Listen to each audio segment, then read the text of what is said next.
Alright, well, I guess it's been about a week maybe since I've done the posting thing. I think this is probably taking a bit of a turn from the project. Yeah, it's more of a me than a... Which, I don't know, it's whatever. I mean, I don't expect anybody to be watching this, ever.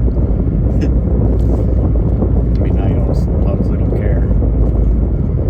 It's more for me because I have lost a lot of the things that I used to. I mean, it's still out there. I haven't even looked at my old content. It was a weird time. A couple videos of my son and me talking. If you're interested or care, if anybody looks, the name of the channel was Barebow Archery, and I started it because I wanted to add a lot of my archery stuff, and I had it for a couple years. I didn't know fuck all about YouTube or anything. Then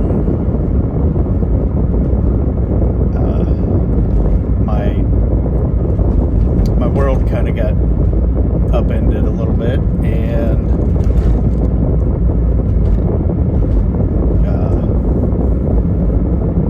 so then I got, shortly after, fucking bug, that's a buggy year. Shortly after I had some things go on, I got laid off work. So I think right before I got laid off, I had enrolled in college. It was 2011, 10, 11, 12. So I enrolled, and I was taking classes, and then I got laid off because I didn't want to do electric anymore. I didn't realize that what I wanted to do wasn't not do electric anymore. I didn't want to do it how I was doing it. I was just, the guy I worked for, super nice guy, super smart,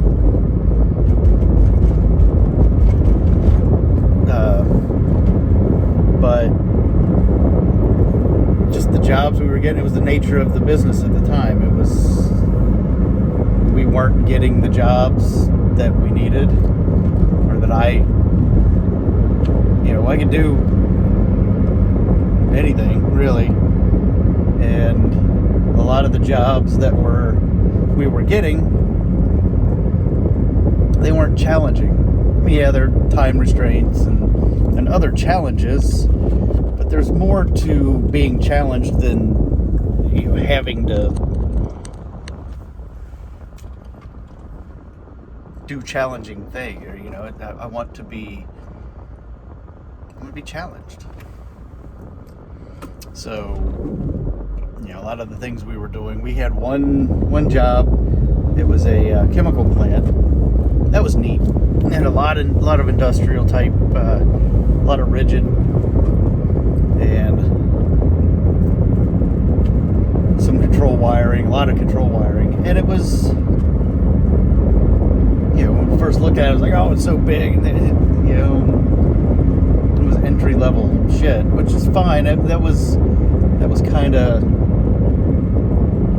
it was 2007, 2008. So right as soon as I started feeling like underwhelmed with doing things, we'd hit a fun project, something come up. It's like, oh, this is neat, this is fun. So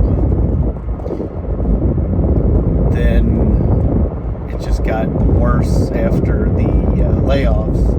Well, so anyway, while I was being laid off, god damn it, fucking rabbit hole.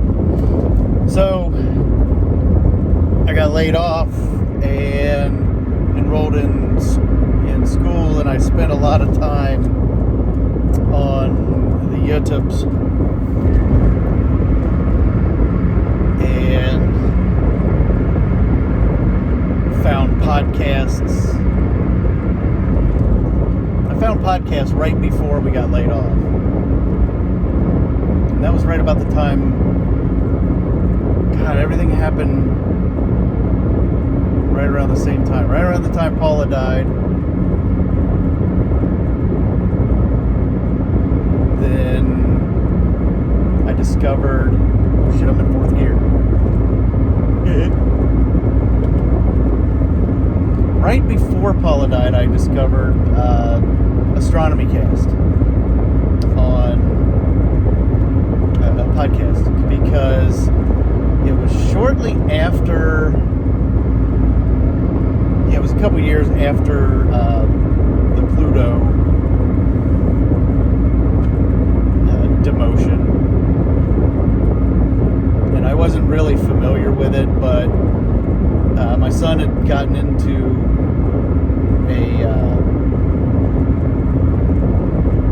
I can't remember exactly how it happened. He asked me something about school, and I thought I knew the answer to something about the galaxy and stuff, and I started looking it up, and I saw, this was the infancy of podcasting, where websites, now podcasts are complete brands, and they're shows. It's a different world now, but it was just a couple people, Dr. Pamela Gay and Fraser Kane, who I believe are still doing it. They stopped for a minute.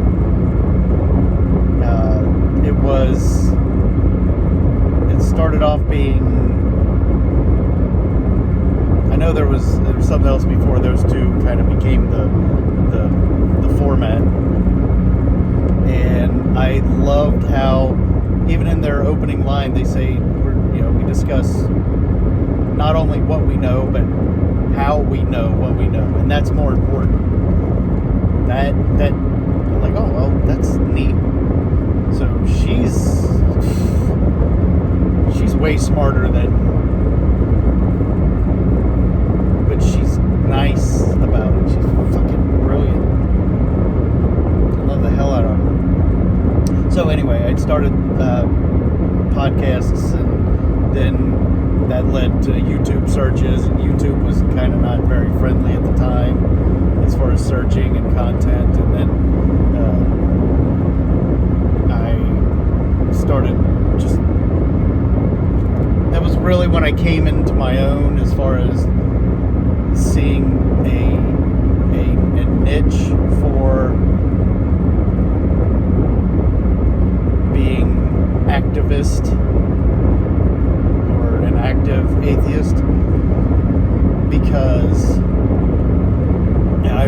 I had a lot of time at the time. Well, even before that, before Apollo died, I was starting to see a lot of things that were not jivey. I was starting to get into politics, and some of the politics didn't jive with my feels, my beliefs. So I had a lot to learn. I had a lot to try to cram in, which I did. I still didn't learn everything, but it's. So then I started down the atheist rabbit hole on the YouTubes. Now, at the time, YouTube,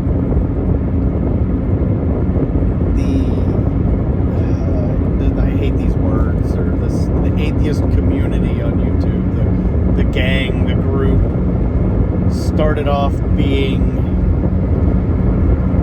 there were a few of the heavy hitters, real popular, and then there were the mid-level people, and then you had the kind of like your,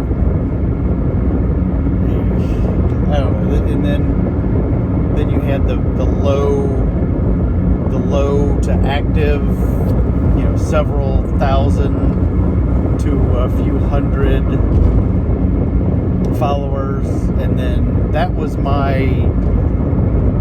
group, and we didn't interact with a lot of the heavy hitters, and we welcomed the one or two video type people once in a while, and it got fun. We all basically communicated through YouTube. It was weird. It was like it wasn't like Facebook. I think Facebook was just starting at the time. I didn't know anything about Facebook. MySpace was like in its heyday. It was like exploding. But I really still didn't understand how it could be used. So,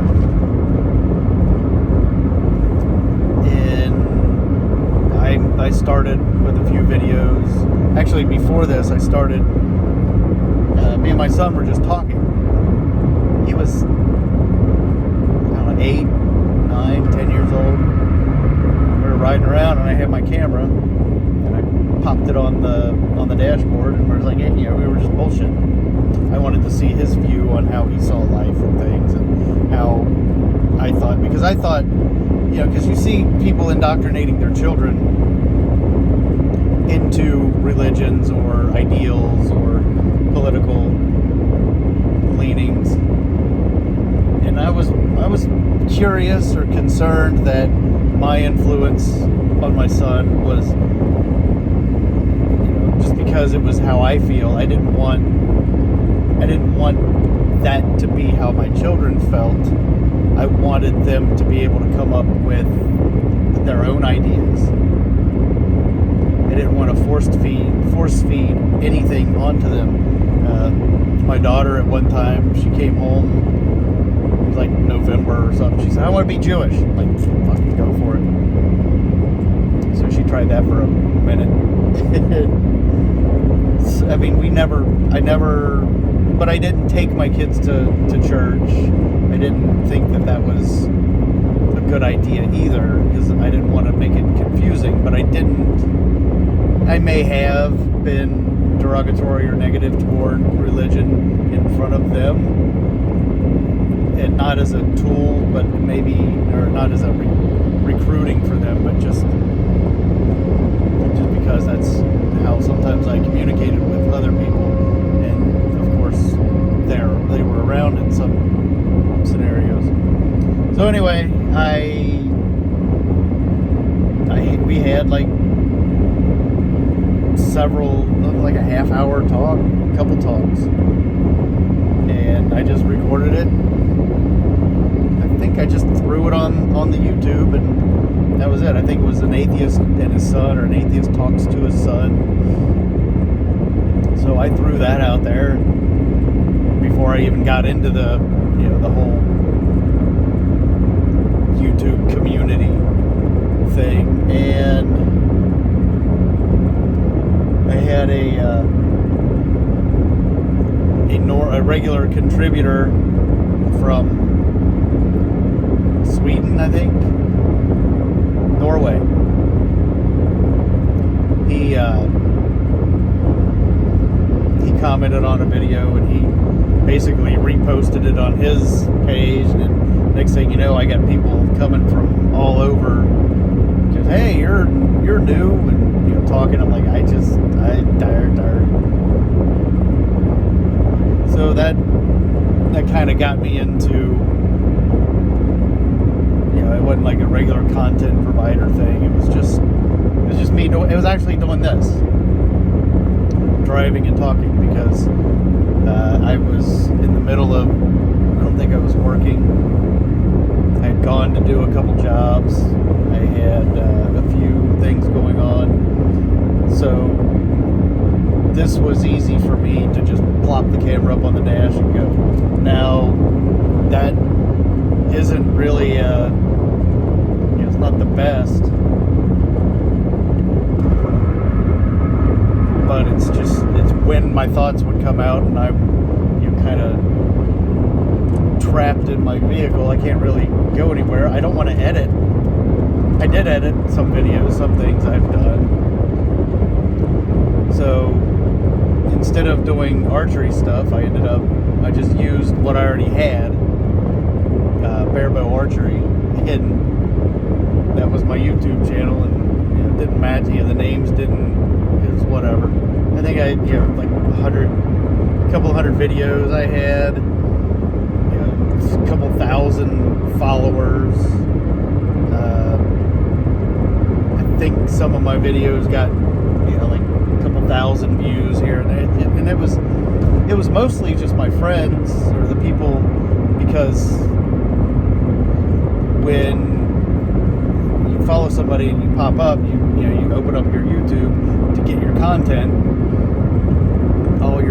Whoever just put whatever out is right there, and then you click on it and you just watch what they were. And some of it was back and forth. It was response videos. There was a couple games that we played, and a couple contests to kind of roast on people, and it was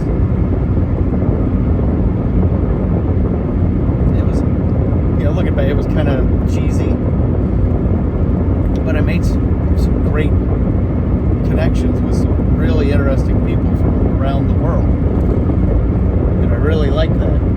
So fast forward a bit to me getting back to work, I didn't lose interest in that, I lost time in it. Well, actually, I was continuing with it, but a little less active, and my apartment burned down, and all my equipment, my computer, it kind of took the life out of everything I was doing.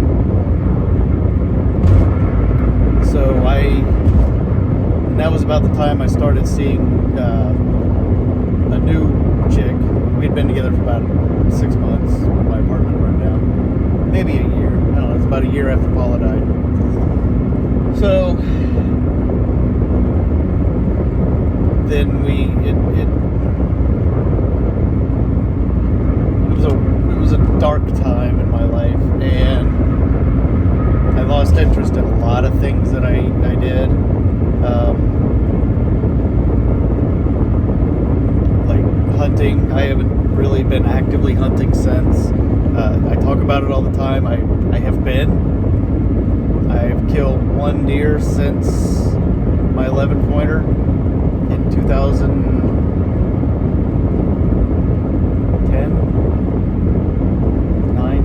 Holy shit.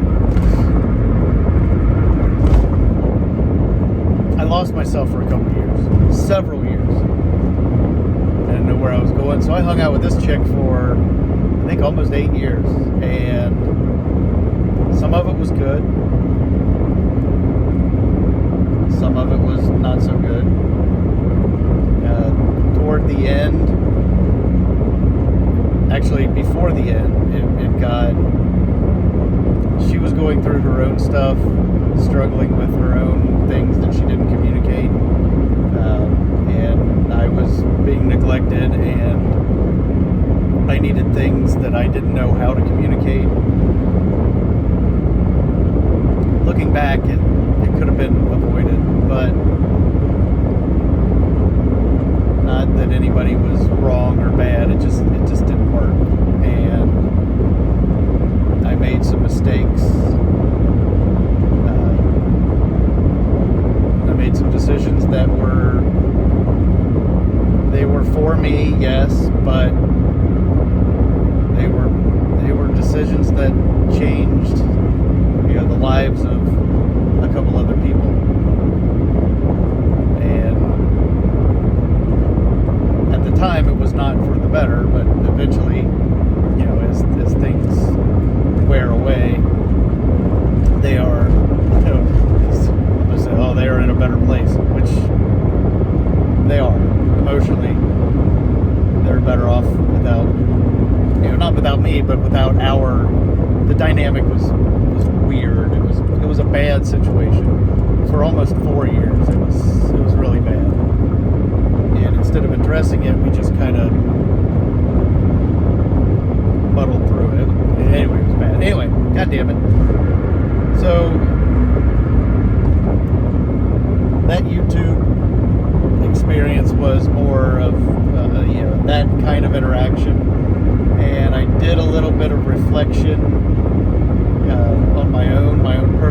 things, but a lot of it was responses to other things. Like one in particular idea that I had was how a non-believer deals with the death of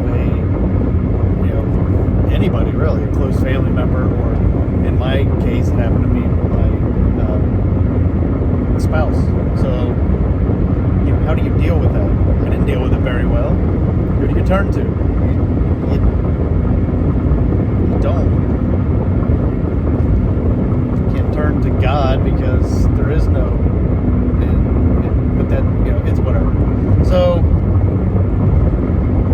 I kind of started this up thinking I would just be doing like home improvements and because that's what I had going on at the time. Now I'm back to work and doing less home improvements, which I'm still doing, but I'm not recording it as much because it's not, to me that seems boring. It is boring, but it's boring in the sense that it's actually happening. It's a progression, it's change, it's moving from sitting at home to going to work, a different routine. That's how things happen. So instead of just giving up, I'm forcing myself to do this so I can keep track of myself. Like I said, I don't give fuck all about if anybody watches it or follows anything, because this isn't for anybody but me. For timelines, for histories, for things that I can look back on and go, oh yeah, well that was happening at this time.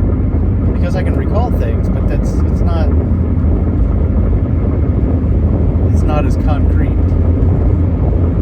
Because I'll be in the middle of telling a story and then get a couple facts wrong and start on a damn rabbit hole because I saw something shiny in the back of my head. And well, you just duh. So, and I don't like to edit. I don't think there's a need for edit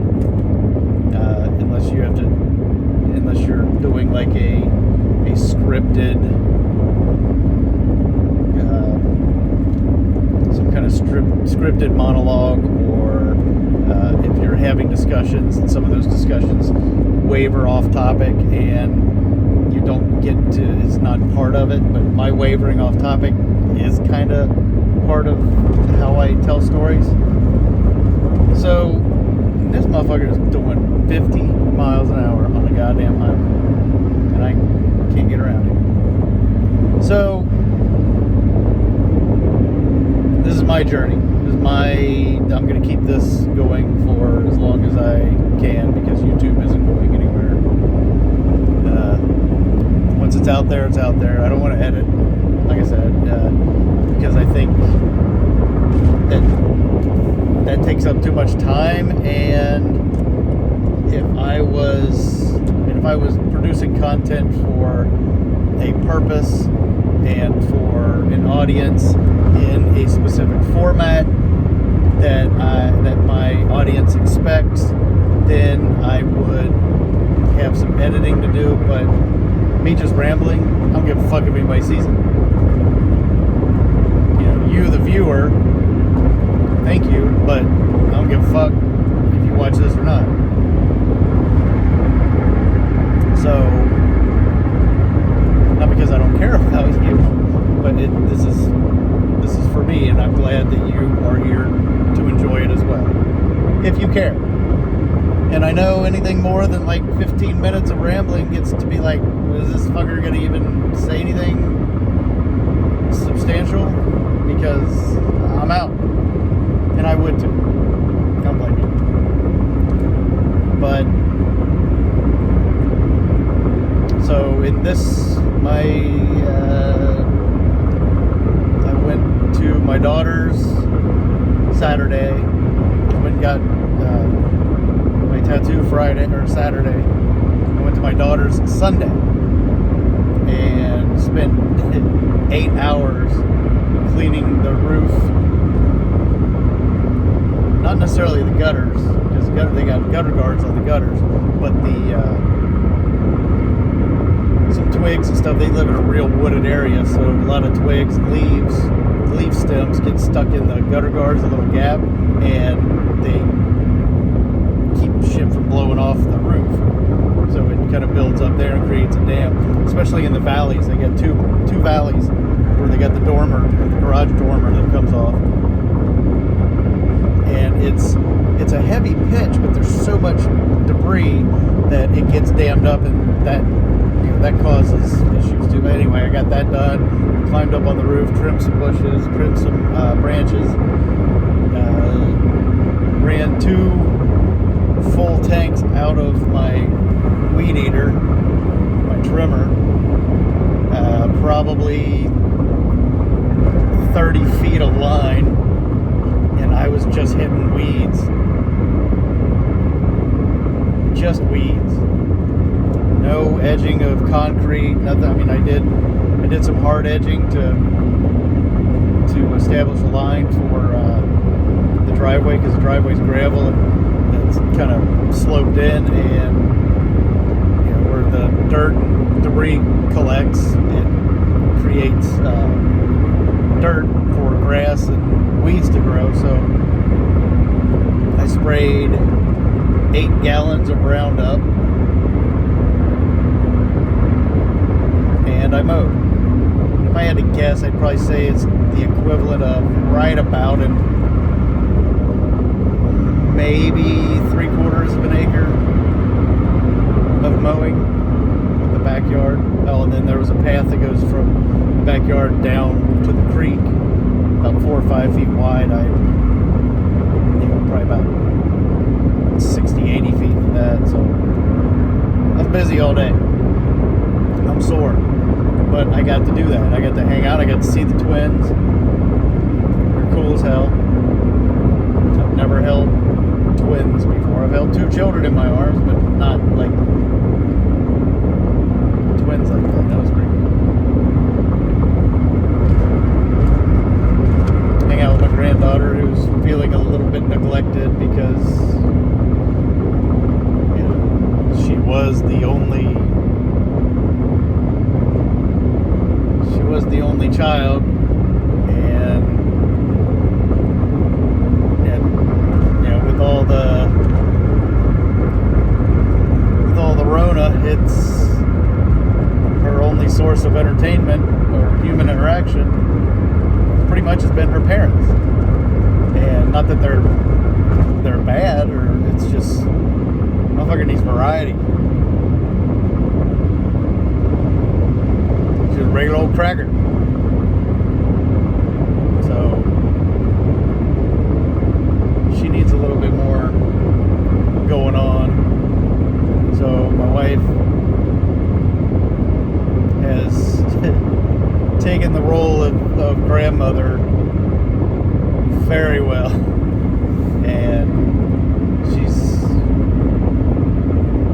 I don't know how I lucked into getting to hang out with that chick, but goddamn, she's amazing. She's so giving, and just everything she does is for other people. She rarely does anything for herself.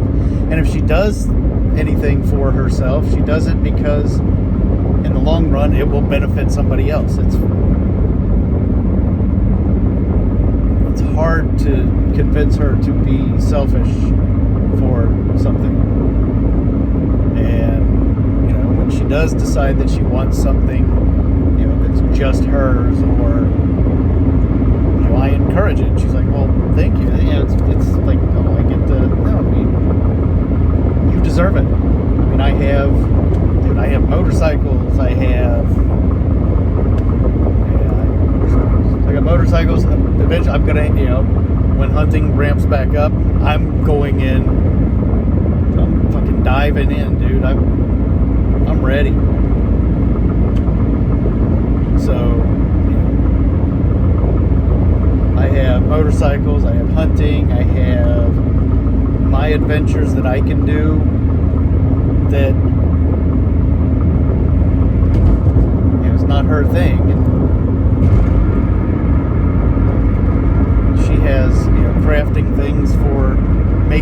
for other people, to see other people. The joy that she gets from other people is her motivation. I'm not really that way. I mean, I do enjoy helping others, and I enjoy teaching more than than doing things for people. But it's like cooking. I enjoy cooking for a large group, like parties and things. I like that because it's part of the atmosphere is the cooking. Everything coming out at the same time, everything falling into place, everything being ready, everything being not great, but everything being correct for what it is. 9 times out of 10, nobody, I don't say nobody cares what they're eating, but if you're getting free food, even if it's mediocre, it's still, oh, that's, thank you, that's good. It's not as, it's not like going to a restaurant where you're paying and getting, it's like, oh, send this back. But if somebody has a problem with, say I'm making a bunch of burgers, and I like mine a little on the correct side, and like medium's a little, depends on your definition of medium, and medium with a burger is a little weird for some. Medium rare. So I tend to grill mine more on the medium side for everybody, and still that's kind of, that can throw people off a bit. So you come, somebody say, hey, can you cook this a little bit more? Fuck yeah, sure. Or give it to somebody else. What do you do this one? Whatever. So do I get off or do I go? Fuck it, I'm getting off. I'm trying to circumvent this little bit of traffic because there's a weird on-off ramp situation right as the traffic gets screwy, and this on-ramp puts you right where you need to be, but it's you kind of got to be a dick to get there, and I don't feel like being that dick today because there's too many people I have to kind of blow off, so I'll just go around. It takes another extra 8 minutes to go this way, but fuck it. So anyway, I liked cooking at a restaurant. I liked knowing that the food that even though I was young and really didn't know what the fuck I was doing, I did feel like I enjoyed that people were eating my food, eating something I prepared for them. Even though the food was a mid-level full-service restaurant. It wasn't like it was a O'Charlie's or anything. It was an upper, for my neighborhood, it was an upper-class joint, and we had steaks, we had lobster. It was an Mexican restaurant. Oh my God. It was an American Italian restaurant. So we had the steaks, we had a lot of the pastas, and a lot of the pastas, the sauces were pre-made. Some of them we made in-house. Some of the sauces we just opened a can and boom, it was what it was. But barbecue ribs, more of an American with an Italian feel. So that was fun. I mean, there were times that, I cooked on Monday nights. The special was the Delmonico. So you're throwing, they let me cook because it wasn't their busiest night, and I showed interest in it, and they were like, fuck it. So I cooked for, it seems like a year. It may have been about a year I cooked on Monday nights. First couple times I cooked, the chef that I worked with is named Rick. He was a gruff old, just a old hippie, nice guy, just got high a lot, and just wanted to work and get high and have fun. And he was not intense, but he'd get a little frustrated with me a couple times, kind of push me out of the way and show me, and that was learning. And there were a couple times where he's like, fuck it, it's your kitchen now, do it, you do whatever. He was my setup. So he would just set everything up, and I'm like, okay. So I had steaks come back. For whatever reason, I don't remember a lot of medium rare steaks going out. I remember a lot of medium and medium well, which, honestly, for a restaurant, if you're making a medium well and a well done steak, anything after medium is the same. They're just, unless you specifically say I want it black, burnt, medium to well they're extremely subjective. Even medium to medium rare. But to some, I know what I like. I like medium rare. And I cook mine to my medium rare. That's my medium rare. And some people, you have to have the medium, this scale. It depends on the steak too. So the Delmonico, which is, the way I understand it, like a cut of ribeye, real thin. You're looking at 1 inch, 3/4 inch of steak. They take seconds to cook. If you're cooking that thing for 4 or 5 minutes, it's overdone. So a medium rare steak, they're easy to do. By the time you're putting the mashed potatoes on the plate, by the time you grab the plate, you put the steak on, you're making, it don't take much. You can zip them things out in minutes. So then you get the filet mignon. It's a little bit more difficult to cook because it doesn't have a lot of fat in it. So depending on how hot you're cooking it, and what you're cooking it on, because we would cook on a griddle, and we'd pull the steaks out of the fridge, and I understand why we did, but now knowing meat a little bit better and steaks and how they behave, when you're cooking a piece of meat, a 16-ounce piece of meat, a fillet, a chunk, a fucking fist of meat that you just pulled out of a 40-degree cooler, that needs to heat from 40 degrees up to 120 degrees all the way through before you can even start actually. It's tough. So now, if I'm making steak, that fucker sits on the counter for hours. The more it sits out, the better off we are, because it starts breaking down. You let that fucker sit out for a day. You want to have steak in the evening, you pull that fucker out. The second you wake up in the morning, put it on the counter. I don't care if you got air conditioning or not. You fucking put that thing on the counter. If you put it outside, put it outside. You want that thing to be like funny looking. Be so good. And I learned that by mistake. My steak. I learned that by accident. We got some ribeyes. Left them. I put them on the counter.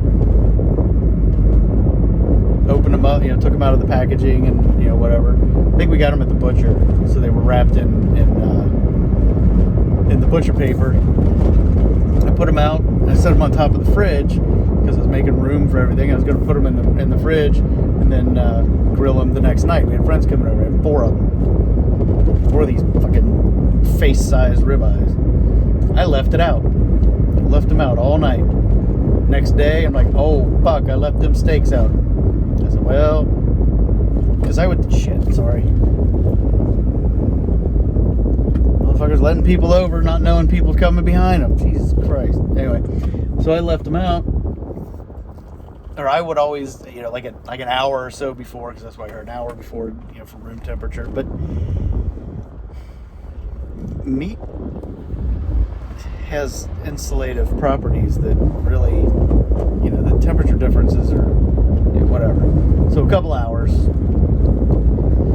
will do it. But anyway, this was overnight. I put them fuckers on. A1 gun. Oh, there's a gun store. Oh, it's in Kentucky. I thought it was down.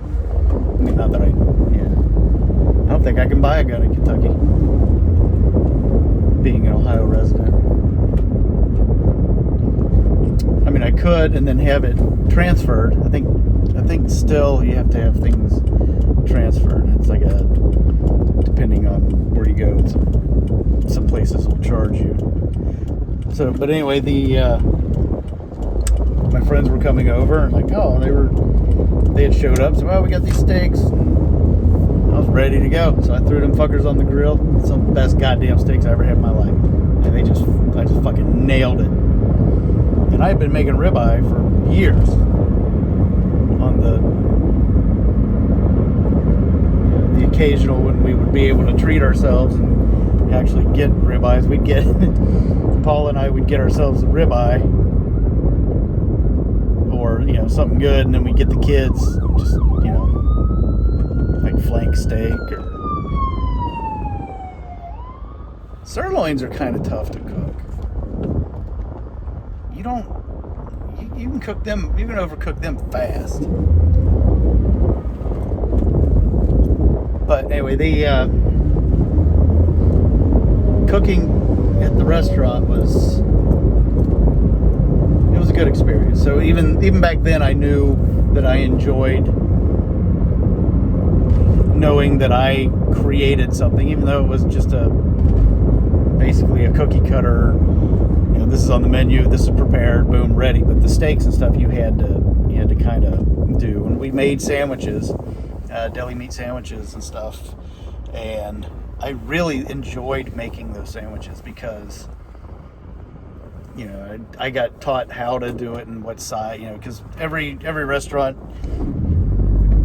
has an expectation of how much meat you put on it, how much this, how much that. And depending on my mood, I would, at the time I liked a lot of mayonnaise on my, I'd goop it on. I'm like, then I got to think about it. This is not for me, for somebody else. So I kept my standard, which was basically what, how I was taught. Actually a little less, just enough. And, by the time a sandwich sits long enough before it reaches the customer, everything gets kind of moist and the bread breaks down a little bit. We're talking minutes, but still. If you make a sandwich at home, you toast the bread, put the stuff on it, it goes straight to your face. If you do that, let it sit for 10 minutes, come back to it, it's a different experience. So, if you put a lot of mayonnaise on it, you come back, you got this goopy fucking bleh. So, gotta keep track of your shit. Consistency is more important. So the sandwiches and some of the salads we would make, and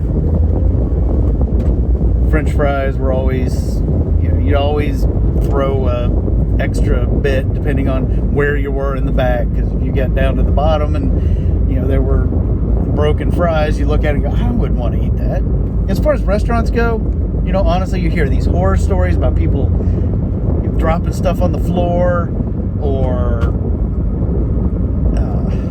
spitting in food or being mad at the customer and wanting to do something mean to their food. We didn't do that. There was never a time that we just, hey, watch this. There never. Never a time. And honestly, if I thought that I could have done that or started to do that, I would have been called out, and I would have. It just wasn't there. If a steak hit the floor, that became our steak. That was fucking nice. Because we knew we cleaned the place. We kept that place fucking clean. And so I remember the first night, another chef, Steve, he picked up a fillet with his tongs, turned around, and it just kind of went flop, and it hit the floor like flack. And I think it was a medium. Oh no, he was taking it from the grill, because we'd cook it on the griddle, and then we throw it on the broiler grill for to get the marks on it for smoke or whatever. And he was taking it from there to there, and it fell on the floor, and he's like, "Oh, filet sandwich." I'm like, "What?" He picked it up, so go get me another one. So he went and got another one. He went and he washed it off, threw it back on the griddle, cut it in half, pulled 2 buns off the tree. He threw the buns up on the low side of the grill, pulled them off, handed me a half of it. It's like, that's how we do stuff. I was like, holy shit, that's fucking nice. We get to eat fucking filet mignon sandwiches. And I was cool as hell with it, because he washed it off. Threw it right on the grill. It's the same steak. But nothing hit the floor. Nothing was weird. And I really liked that. I didn't know it at the time, but looking back, I'm like, that meant a lot to me. So I like to think that a lot of people do think like that in the smaller kitchens. The larger kitchens, people get in bad moods, and it's they take their frustrations out on other people, and they just get rude and mean. But anyway, I'm pulling into work, so 47 minutes. Oh, shit, I don't even know what time it is. Probably late. Alright, anyway, fuck off. I got shit to do.